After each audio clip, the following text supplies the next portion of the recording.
what exactly is my job description as a dispatcher. Now, there are some duties that are going to be a given, like as a dispatcher, it's your job to stay in communication with everyone. You're not just keeping in communication with the broker, you're keeping in communication with your carrier.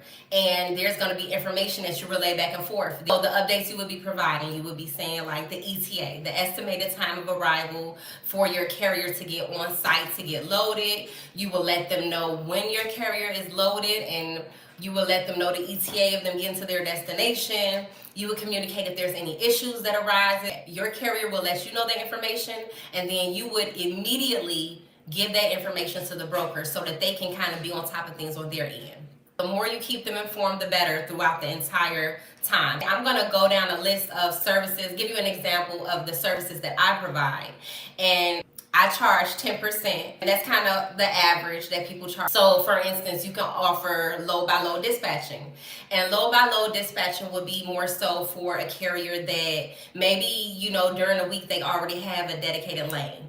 And so they may only need you 2 days a week, or may only want you 3 days a week, whatever the case may be. And in that case, you would be doing load by load dispatching, so you're not dispatching for them every single day. Another service that you can provide, which would fall under your duties, would be weekly trip planning. Now, though, that's what you really want to go for. You really want to be dispatching for someone full time. So offering weekly trip planning where you already know Monday, Tuesday, Wednesday, Thursday, Friday, whatever, you're keeping them on the road. A service that you provide, a duty, would be rate negotiations.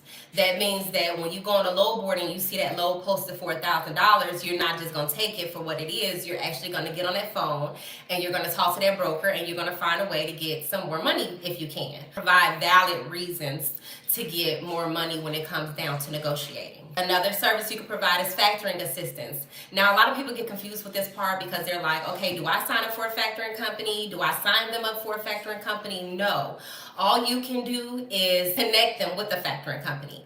When it comes down to factoring, they have to get a credit check. So this is not something you can really do for them. You can even, try to work you out something with the factoring company where you're saying, if I bring my carriers to you, what am I getting out of this? Can we have some type of deal where I get some income off of this?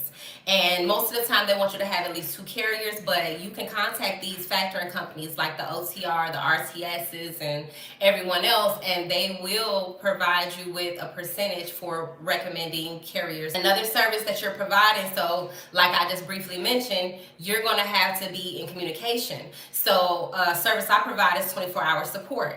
Now, that doesn't mean that I'm booking loads all throughout the night, but what that means is if I have a carrier who's on the road and he might be driving through the night, I'm on call. If he calls me because things happen. So if something happens that causes any type of delay, they're going to reach out. And then it's your job as the dispatcher to reach out to that broker and relay whatever information you've been given. So that's where the 24-hour support comes in. The next service or duty that you will have, which is a very important one, and that is completing the carrier package.